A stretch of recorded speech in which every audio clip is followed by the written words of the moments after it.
Hey y'all, welcome to the Coyote Trapping School podcast. In this episode, I got a really a neat episode, I think, with Mr. Bruce Fires.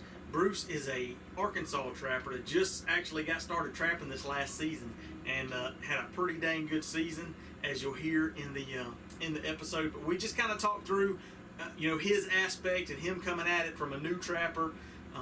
Where he kind of got some of his information and ideas and how that progressed and changed through his trapping season. So Bruce actually brought the idea up to me of, hey, what if you enter a new trapper?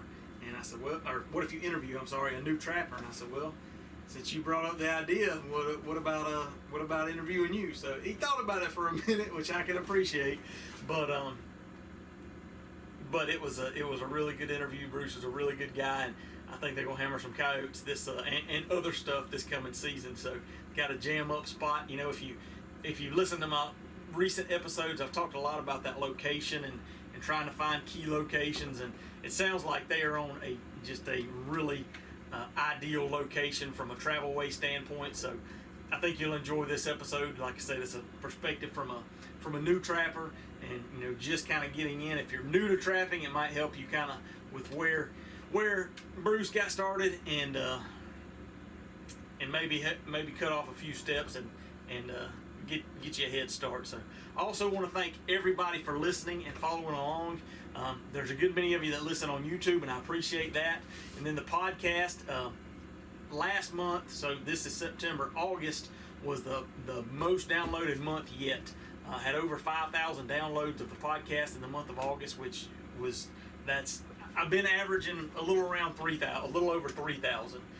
So that's a huge jump, and I don't know if it's just because trapping season's coming up or what exactly the driver there is, but I appreciate all of y'all that are listening, that are supporting through purchases of hats or lures or leather stuff, whatever.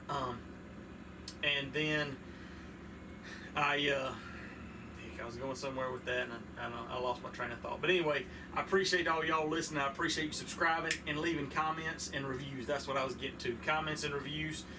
The ratings and reviews definitely help to get the podcast noticed. So if you got time to go on iTunes or your podcast app that you listen through and leave a rating and review, I greatly appreciate it. So y'all have a good one. I hope you enjoyed this interview, and we'll catch you next time.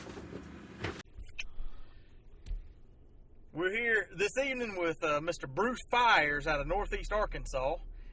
Bruce actually contacted me and suggested having a beginner trapper on the podcast, and I thought that was a great idea. And since it was Bruce's idea, I asked if he would be willing to be the first. So he was gracious to oblige. So Bruce, introduce yourself and tell us a little bit about how you got into trapping.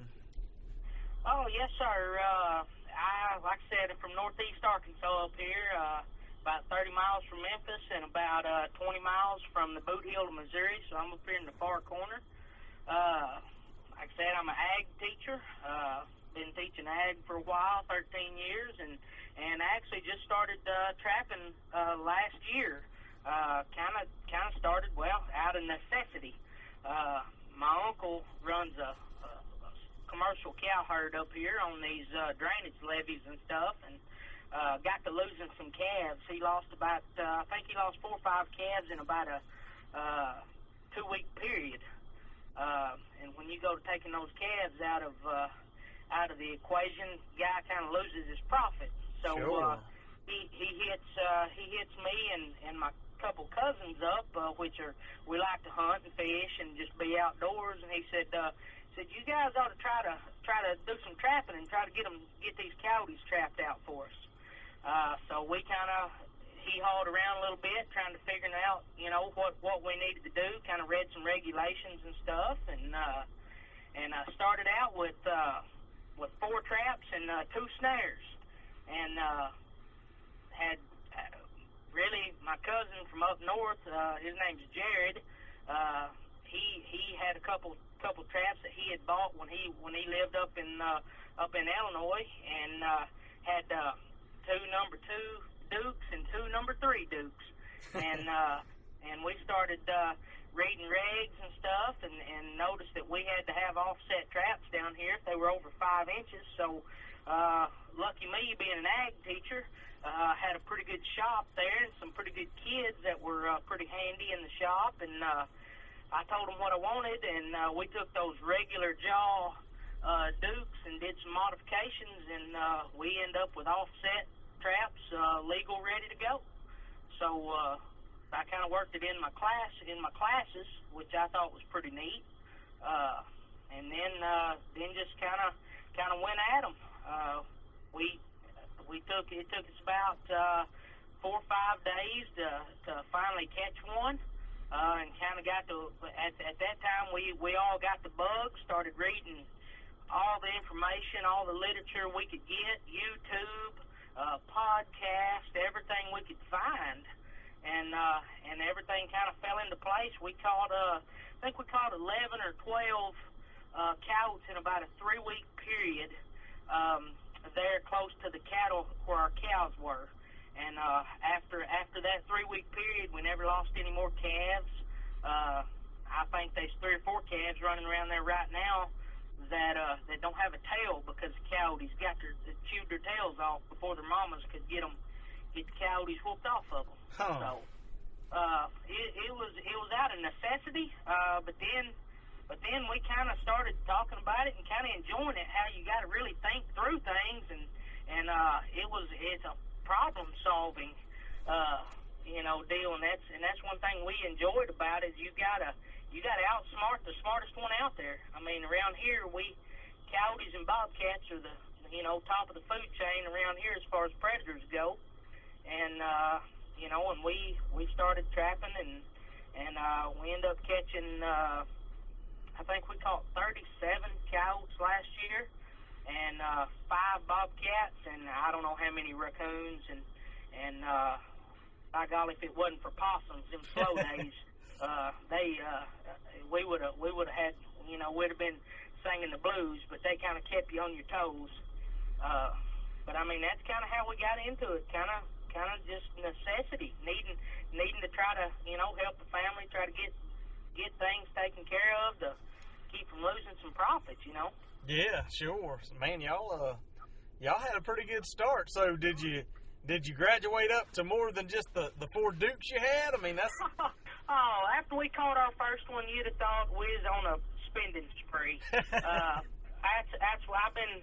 Last 4 or 5 days, I've been trying to get my traps ready and dyed, and I've dyed and waxed, and I've got some that I've dipped and I've painted, and just trying different things, because everything you read, something about trapping is, there's things that work for, a little bit of everybody, and we're trying it. I mean, we've dipped them. I've dipped some MB 550s the other day in John Deere yellow, because I've been told that you dip them in that bright color, and then you don't have to go back to them and check them with binoculars or whatever, to keep your scent off of them or off the area, and just trying new stuff. That's one thing I think as a beginner, and like I said, I'm still learning every day. That try it. It's not going to hurt anything by any means. definitely. But I've got, talking about traps, we've got I've bought MB 550s, I've bought Bridger number 3s that are fully modified that we've had to put inside lamination on. We've had to, I bought me some Canine Extremes, which I'm really, really excited about going at them this year.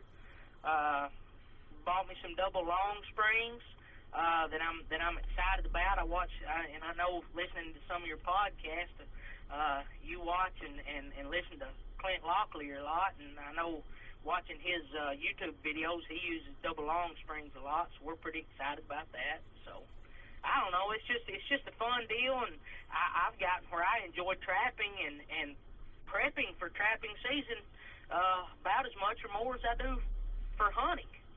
I mean, it's just a lot of fun. Definitely, that's what I've over the years I've progressed to.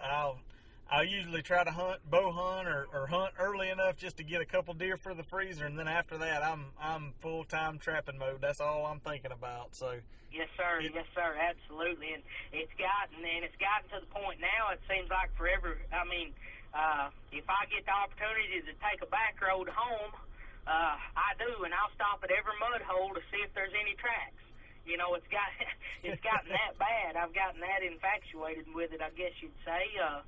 But I mean, it's just a lot of fun. I think that, you know, as far as a beginner goes, which is, you know, what I still consider myself, I'm not sure if you can do anything wrong. Just trial and error. I mean, that's what we did as far as trying to get better.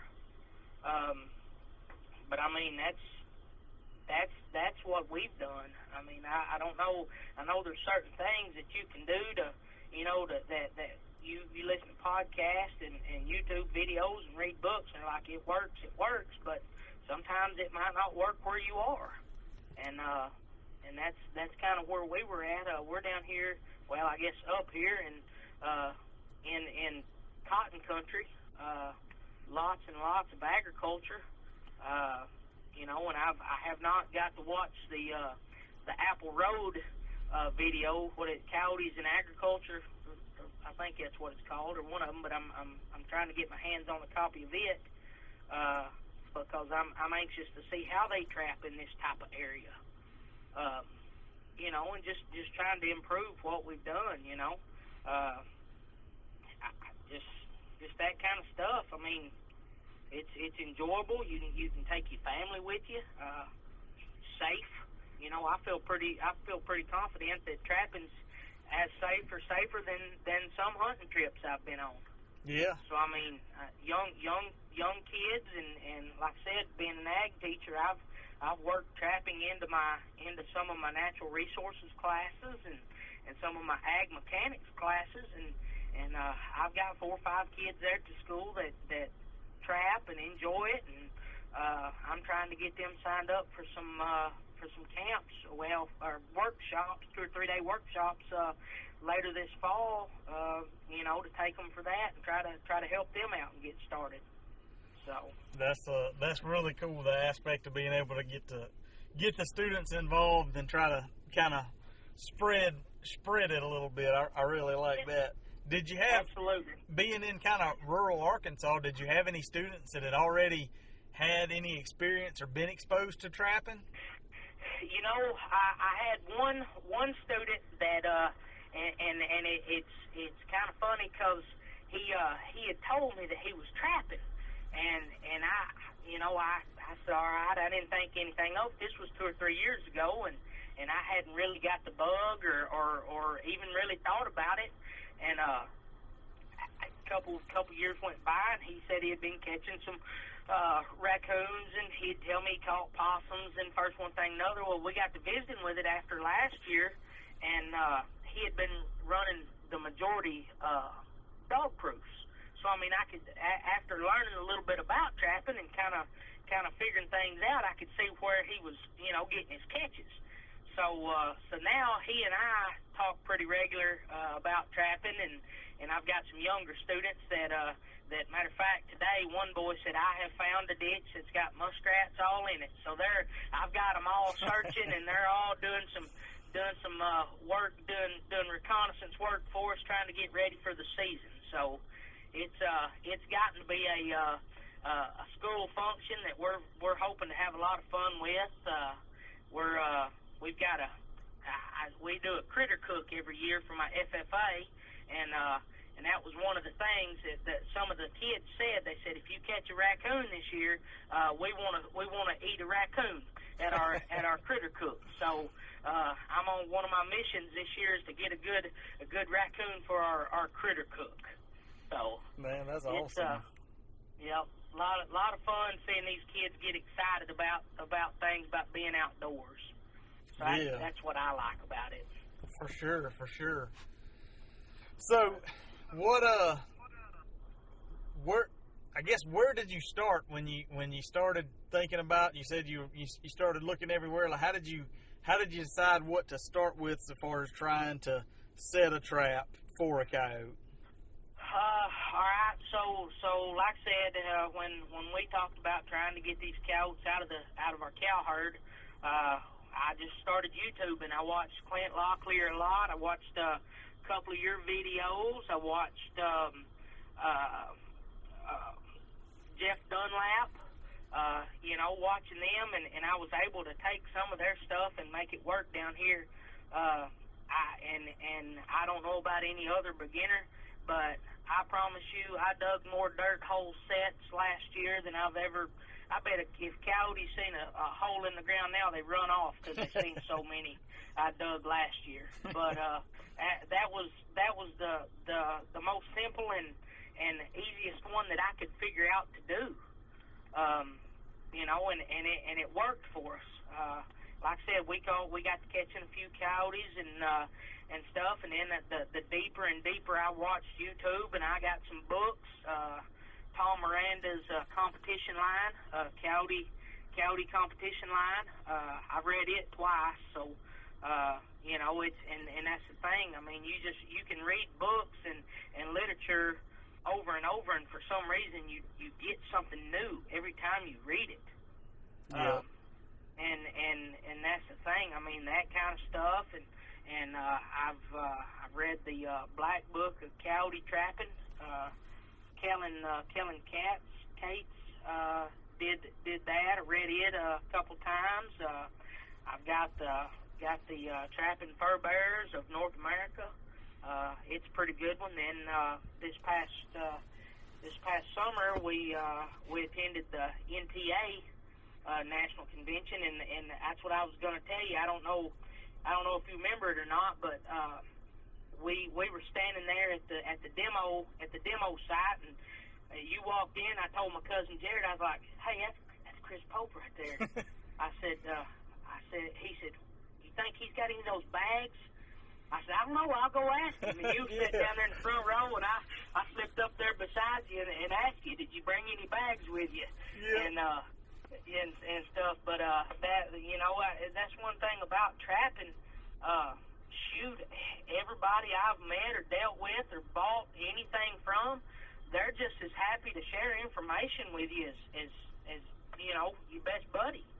And that's what's awesome about it. You read some of these older books, and they're like, don't tell anybody where your traps are. Don't tell this. Don't tell that. Don't tell how you set them that's working for you. And shoot, everybody I've talked to has been ready, willing, and able to give you some advice and pointers. And I think that's really cool. And like I said, it's a great deal and a great thing to do in the outdoors and get kids involved. And I think it's going to make me a better hunter, because you start seeing things, a little closer. You start looking at tracks different. You start paying attention a little bit. So, I mean, I really feel like trapping's a great thing for anybody.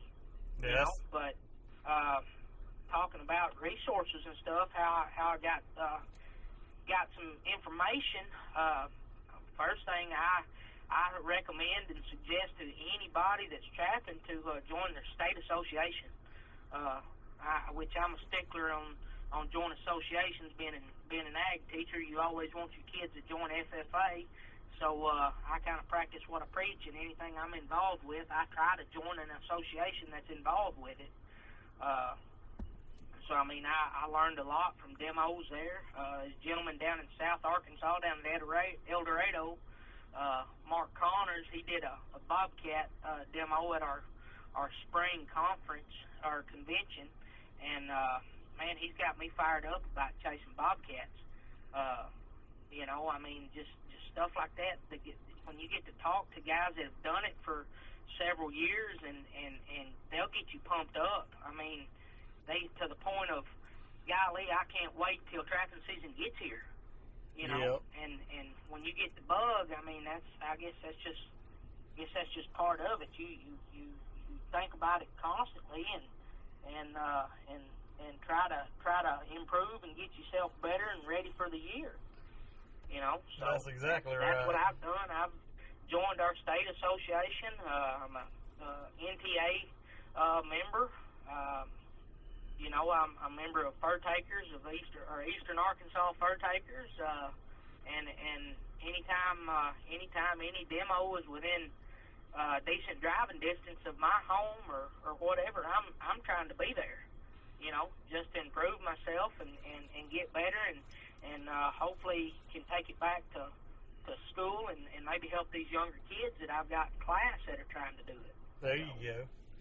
So with your first season, and you said a lot of dirt holes, was that your primary thing that you used? Yeah, yes, we at the first, like I said, we had started trapping season started here. I think it was either November 13th or 15th, but we didn't start trapping till it was the last week of November, because that's when the calves and stuff started coming up missing. So we started fiddling around then, and that's, you know, that's when we got started, and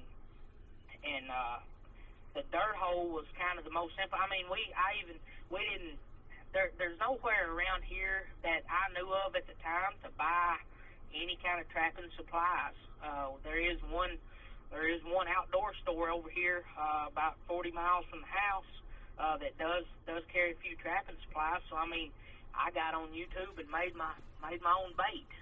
Caught the first coyote on bait that I'd made out of salmon, eggs, and bacon grease. Yeah. So I mean, yeah.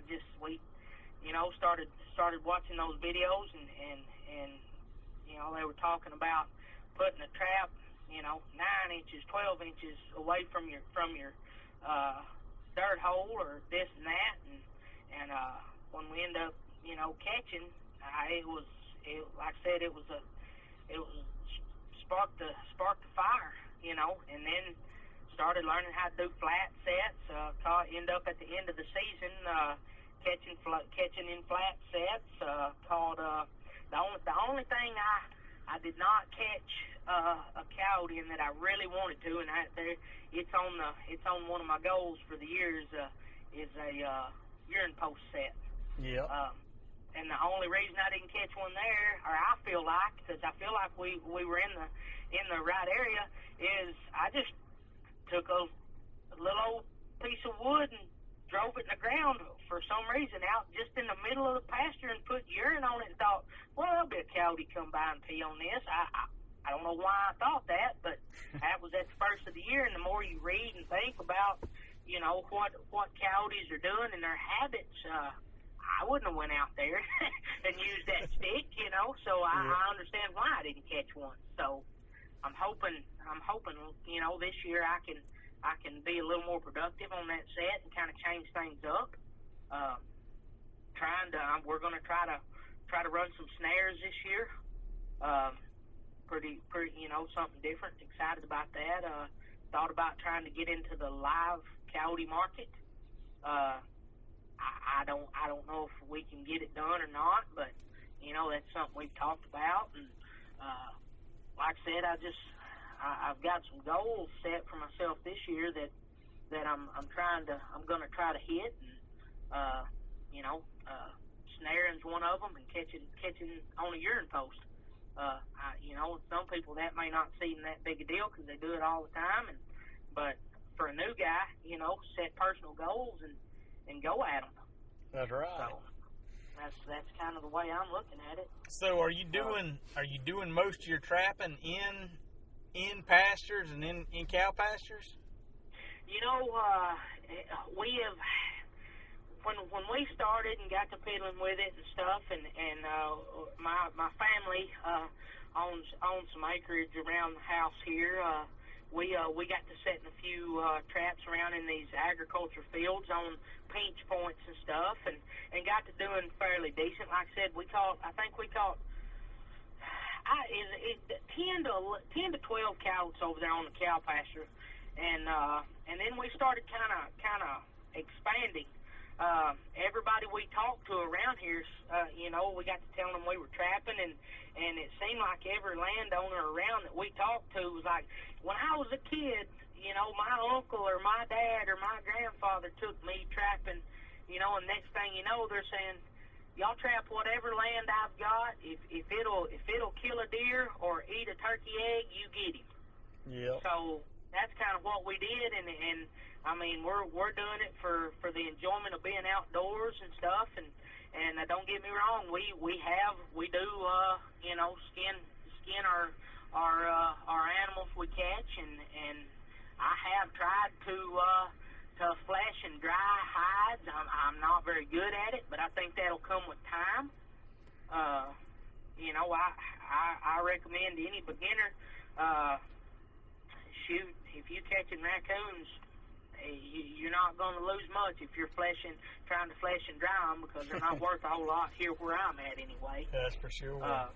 So I mean, try everything. Try everything is my suggestion to beginners. I bought 2 or 3 different fleshing knives. I hadn't found one that I just absolutely love yet. I bought some lumber and took it to the school and give a picture of a fleshing beam to some of my kids in one of my classes, and said I need one of these built.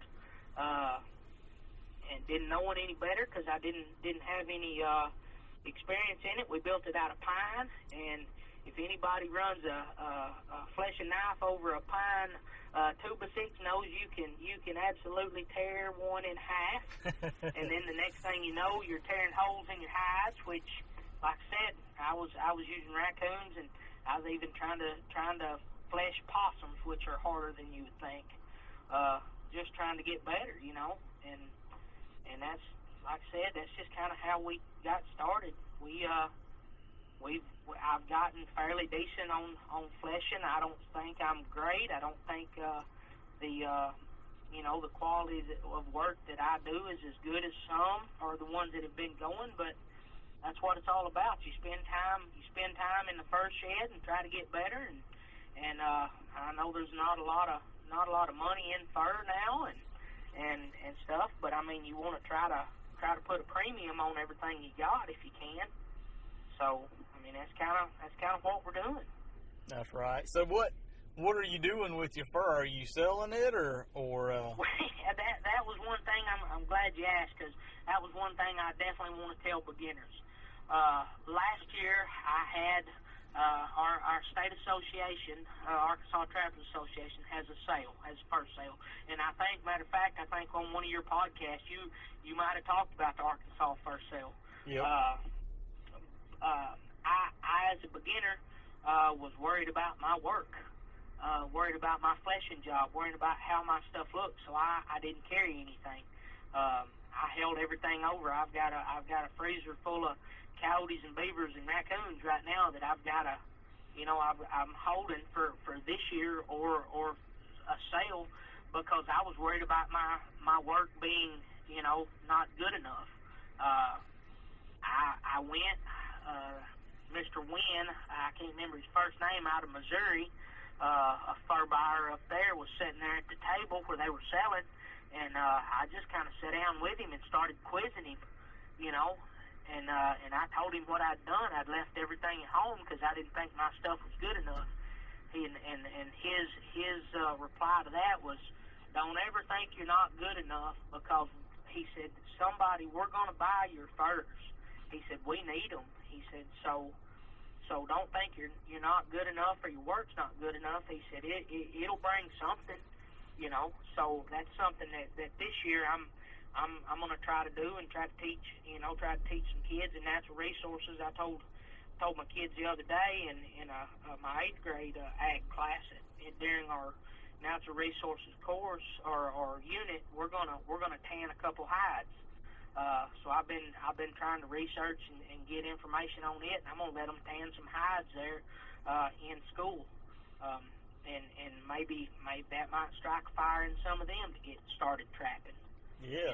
So I'm just looking at ways to get kids involved and educate people about it, and tell beginners that it doesn't matter how bad you think your job is, or how bad you think a job you've done, it's probably not as bad as you think, because as well as I do, your biggest critic is probably going to be yourself.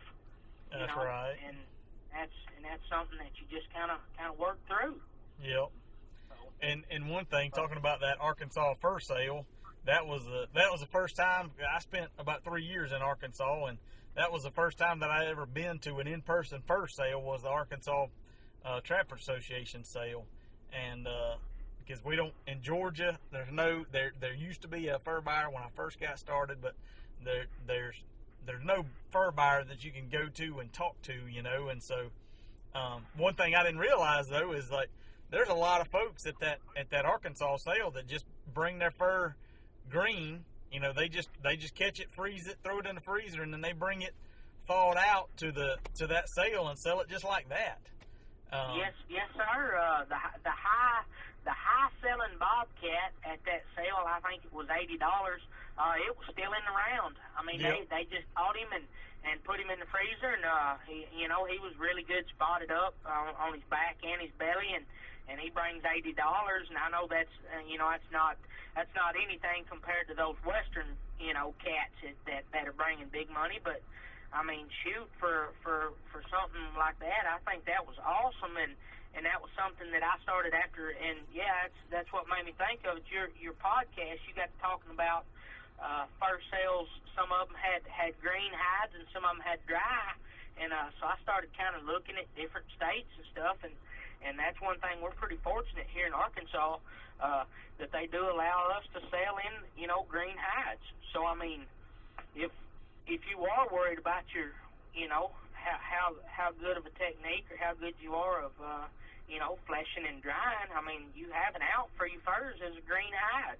So yeah, that's exactly right. And the good thing is, I mean, there's buyers there. You can bring your finished hides, your dried hides, and get them to critique and tell you what you could do better, differently. That's again not having a market like that locally. We don't have anybody that we can get. Specific pointers and guidelines to. If you're shipping it off to NAFA, you're just kind of taking what you get. You don't get any feedback on how you can improve. So I really, yes, that's a big plus for anybody that's got some of those local sales that you can take advantage of. Yes, sir, absolutely. I totally agree, and that's what I'm sure Mr. Wynn, he got tired of me talking in his ear because every time a fur would come across the table, I would quiz him on it, trying to just figure out like the quality of the hides that I had. I think there was a couple coyotes brought $20 to $25 or something like that, and then I see one that comes across that brings $1, and so as a beginner, you're trying to find out, hey, if we're going to put our hides, try to put a lot together. As a beginner, it's tough to figure out this one is as quality as the rest of them, because I was sitting there one time and they run, I think, 5 or 6 hides across in one lot of coyote hides, and one of those buyers said, you need to take this one out, because he said this one's going to bring your price down. So I mean, as a buyer, I thought that was pretty good of him to say, take this one out and kind of, cull that one back and sell it by itself, because he actually helped the trapper get more money, and I thought that was awesome. And I see that, whereas as local sales and state association sales, it's a great help for beginners to even just go and watch, even if you don't bring anything like I did last year, so it's a good thing to just go watch, because you can always learn different things and different methods of skinning, or different methods of fleshing, or whatever you want to do. So I'm like you. The local sales are great for anybody, but beginners especially. Absolutely. So circling back to your cow pasture trapping, how were you able? What did you do to keep the cows out of your sets? That's always a constant battle. We rotational graze. Okay. So wherever the cattle weren't, we were setting traps behind them. Because if anybody's been around dogs, around in a cow pasture, dogs are pretty interested in the mess that cows leave behind. Yeah. And coyotes apparently are the same way. They'll come in there and sift through those pastures and kind of scavenge around. And we were just lucky enough to have traps set in front of them and was able to to get a hold of them. And that was something I meant to say, talking about when we first started. When in the cow business and stuff, you may lose one here or there, and you never know what happened to it and stuff. And that was kind of what happened to the first couple calves. And then my uncle started seeing scat on the roads, and he stopped one day, and it was just absolutely full of calf hair. Huh. And that's how we kind of figured out what was going on. So that's when things got pretty heavy around here as far as in the trapping. Right, right. But like I said, we've got a gravel road that runs down through our pasture, and we were seeing scat and sign down the middle of the road. They were using that road for travel. Shoot, I set a trap right in the middle of the one of those little gravel bars, right in the middle of the road. And that was something that I did just because I was like, well, if they're traveling, surely I can set a flat set and put some urine down, and I'd picked up some scat from another area and set down beside it, and I thought, well, shoot, why not? Well, my uncle didn't know I'd done that, and a day later he was grading the levee or grading the road, and my trap got drug up, so we didn't catch anything on that one, but that's one I'm going to try again this year, is setting in our two tracks or whatever you want to call them. Right. So and talking about being on the levee, are y'all right on the Mississippi River? no, sir, we're about as the crow flies, we're only about 15 miles from the Mississippi River, but the St. Francis River kind of runs through, and we have a couple chutes off the St. Francis River that runs through here, and the drainage districts and stuff. We've got worked out deals with them to graze cattle and cut hay, on those drainage districts levees, and that's kind of where we run cows on.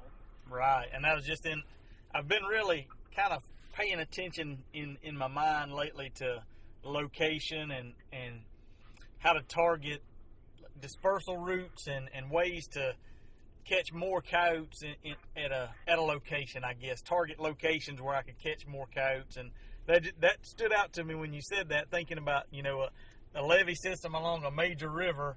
I mean, you've got a hard stop that any critter traveling through there, he can't, he's going to have to travel back and forth along that river to find a crossing if that's where he's meaning to go. So, man, that sounds like a killer spot to really rack up some fur. Yes, sir. Like I said, and that's one thing that reading all this literature that we can find and watching these YouTube videos about watching dispersal routes and stuff. And shoot, last night I sat and looked at Google Earth for seemed like 2 hours trying to get ideas of kind of where I want to go with traps this year. Something that it really surprised me, which I don't know, just being a beginner, I did not think about coyotes or any other critters crossing bridges, trying to get across rivers. Yep. But and more and more we looked, and more we kind of got into it. Shoot, you'll find as much sign crossing bridges on gravel roads or under them, as you will, on a good pinch point, because that's what it is, So, I mean, it's pretty interesting to see it, and like you said, we're in a pretty good spot. We've got we've got 2 rivers on. You know, we're running these cattle on levees and setting these traps on these levee systems, and we've got a really good size river on one side and a smaller man-made ditch on the other, and it connects into some of these state forests and WMAs, wildlife management areas, and we're just fortunate enough to kind of have some areas that we've got, you know, private ground that we're able to get in there and set some traps. So, I mean, it's been a lot of fun. Heck yeah, sounds like a good deal to me. So, Yes, sir. have you messed with your Canine Extremes any? You know, I bought them used off a guy that I'd met. I tell you, and that was something else I wanted to say for beginners. That trapperman.com forum. Yep. If a guy wants to try to get in some traps and try to get in started and learn some stuff, man, that forum, you can. They've got a sale page, a trap shed page that you can buy used traps, and I bought the first set of traps I bought were a set of Victor 175 offsets from a guy that I got to messaging on that Trapper Man and friended him on Facebook, and I told him kind of what we were wanting to do. He's out of Iowa, and what I was wanting to do, and he calls me one day and he's like, "Hey, are you still looking for some canine traps?" And I said, "Yes, sir, absolutely." He said, "Look, I've got 2 dozen Canine Extremes." Well, at the time, I didn't know what they were. So I was like, "Okay, yeah, let me think on it. Let me do some research." Well, shoot, I got to looking, and that's kind of the cat's meow of the coyote trapping and bobcat trapping. And I said, "Shoot, yeah, I want them. I want them. You know, now if I can get them." He said, "I'm sending your way." So I got them. I absolutely love them. They're 6-inch inside jaw, which is the limit for us. They're night latched. Got a huge pan. I don't even use pan covers anymore on those traps. And I mean, they're dogless. So I mean, I'm very excited about my Canine Extremes that I have, and you know, always looking to try to get a few more to add to the collection. Right. That was one thing I've been talking back and forth with a guy over email, and because we're limited to 5.5-inch jaw spread, so we'd have to have the Canine Extreme Juniors. And I'm like you. I mean, I've heard really good things, but this particular guy, he was talking about having problems setting the pan tension on them and running a really heavy pan tension. I tell you, I went ahead and bought a Sullivan pan tester. Yep. For the testing, you know, that's something that if you're beginning trapping, that's a tool that is very, very helpful. I mean, we started out with a little set of vegetable scales up there with the trap sitting on it, and put it back to 0, and then take a dowel rod and start pushing and see where you trip it, you know. Yep. I mean, that's how we started, but then we graduated up to the pan tester, and I never really had any issue with it. I'm trying to run between 3 and 4 pounds of pan tension. I'm sure some of them have gotten a little lighter, but that's one thing. Like when we get ready to set traps this year, I'm going to try to get them out, you know, however many we're going to set, you know, the following day or whatever, and try to get all my pan tension set the way I want them. But as far as pan tension, I've not had any trouble with my Extremes. Gotcha. Yep. So, like I said, I like the Extremes. I like the MB 550s. And the more and more I watch Clint Locklear with his double long springs, I almost feel like it's kind of going back in time. Yeah. Kind of nostalgia, you know, to catch one in a double long spring. So I've got me I think I've got a dozen Victor number 3 and 4s that I've dyed and waxed that I'm gonna try to get them with this year. I'm pretty excited about that. Yeah, that sounds like a plan. So, what is there anything different that you're going to do this year that you maybe kind of learned from last year, or thought maybe you should do a little differently this year? Yes, sir. I'm definitely gonna try to find better. Now, like I said, we had I feel like was for the first year we had a great and a successful year, but this year I'm gonna try to find those better pinch points. Try to find those spots that bottleneck them down.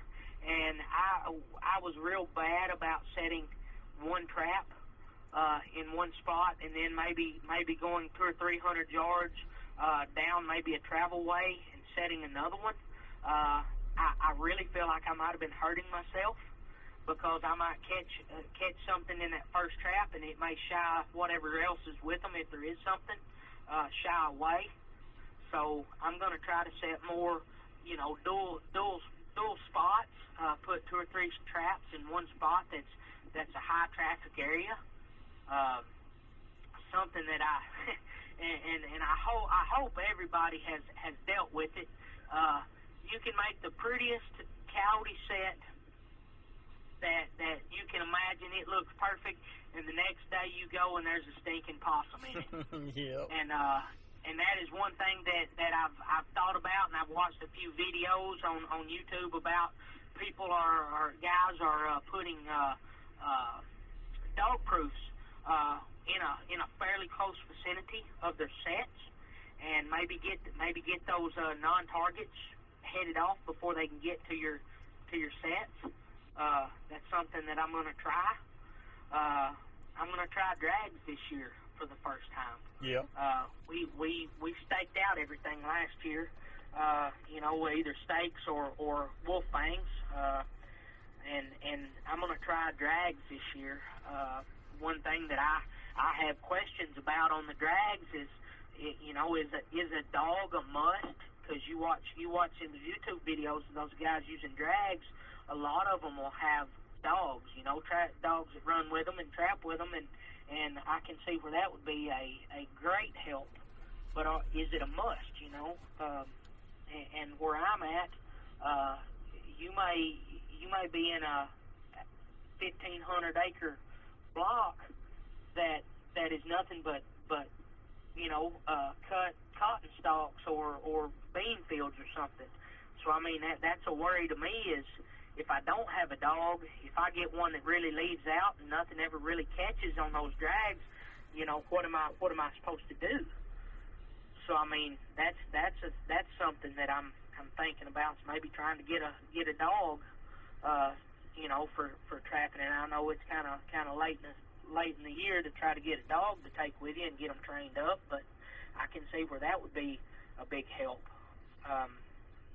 We're going to try to do some more water trapping this year. We did catch a few beavers last year, but I talked to the gentleman at GFW, at NTA, and we were talking to them and trying to find routes maybe for our furs, because like I said, if something happens in our state fur sale is in February, I mean we've still got a couple months left of trapping. Right. So I need to find a way to get rid of these furs if we're lucky enough to catch something. So we were talking to them, and they were like, why are you guys, they got to quizzing us about what kind of trapping we do, and just like I feel like everybody, they kind of pride themselves on catching coyotes and bobcats, but those guys were like, why are y'all not water trapping? So that was something that kind of light bulb went off in my head. There's a need for these beavers and otters that we're going to try to catch this year. We're going to try to set in on them and do a little better on trying to diversify, our trap line.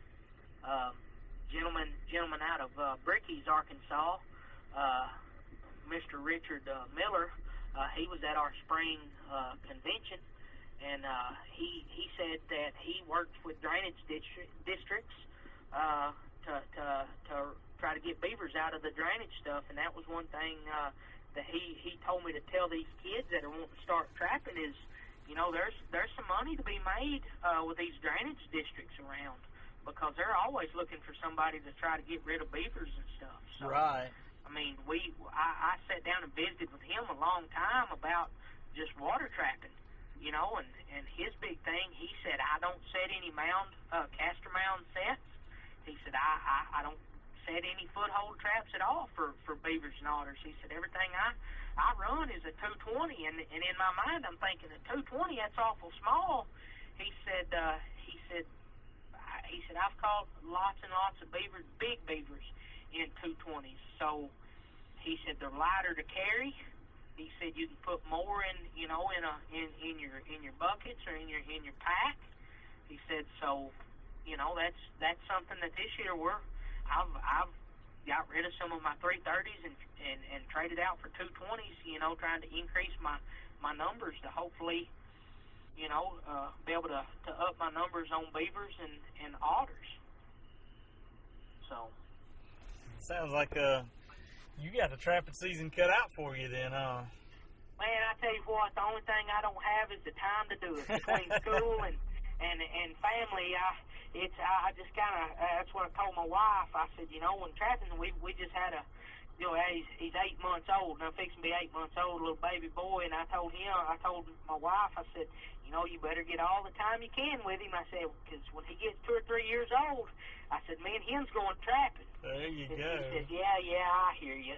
So I'm pretty excited about that for the next couple years. But like I told her, I said, you know, he's going to be a year old, close to a year old. I said, we got a heater in the truck. I said, I want y'all to go with me. So she's agreed to try to go when she can. She's a school teacher too. So we our days are you know, taken up, but we're between me and my cousin Jared and my other cousin Brian,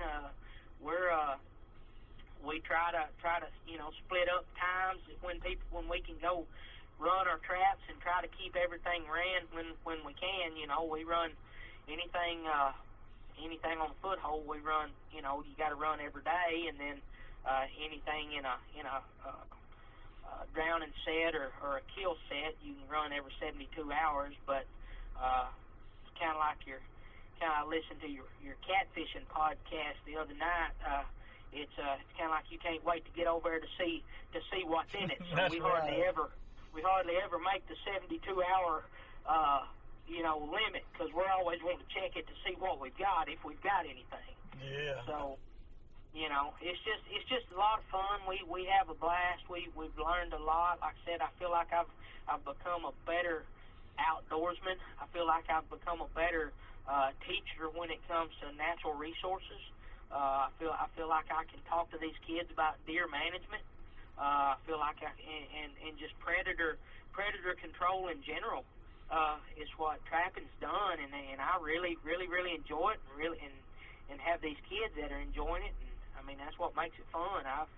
We've got 2 kids today said we want to go on a coyote trapping trip. I said, well, I'll tell you what. I said, when I get my trap set, I said, you boys make it to the house one morning, and I said, we'll go run them. I said, and I'll let y'all remake or whatever y'all want to do. So that's, you know, I'm trying to pass on the buck, and like I said, you and Clint Locklear and Jeff Dunlap and so many more that have offered y'all's information and expertise, you know, in this area for us beginners. You know, I think it's and by no means am I any great at it, but I feel like it's our responsibility to pass it on, you know.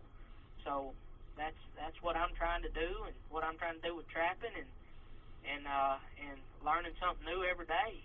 So absolutely, I think that's a good way to wrap it up. I appreciate what you're doing for taking the opportunity to, you know, get other folks involved. I mean, I think that's what all of us as trappers we have to try to focus on is at the very least letting people see, you know, why we do it, what it is we're doing, that we're not, you know, it's not like the cartoons and the big tooth bear traps that everybody thinks Absolutely. of, and that, you know, it's all regulated, and and you know, there's people watching everything we're doing.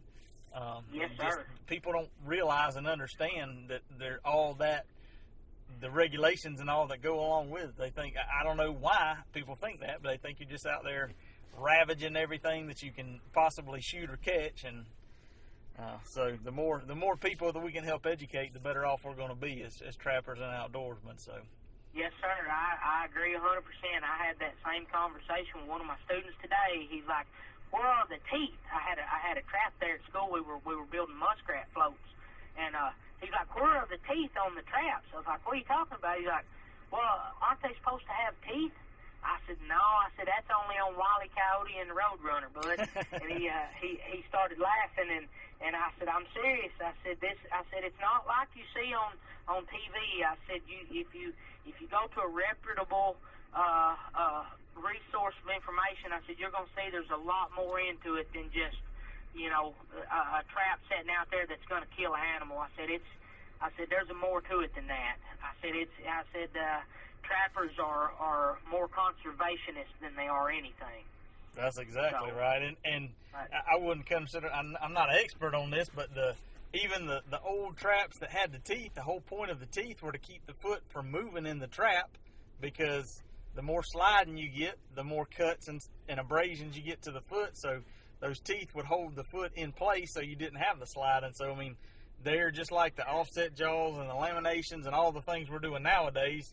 I mean, trappers have been thinking about how to minimize the damage that the trap causes for a long time. So. Yes, sir. Yes, sir. I agree with you 100%.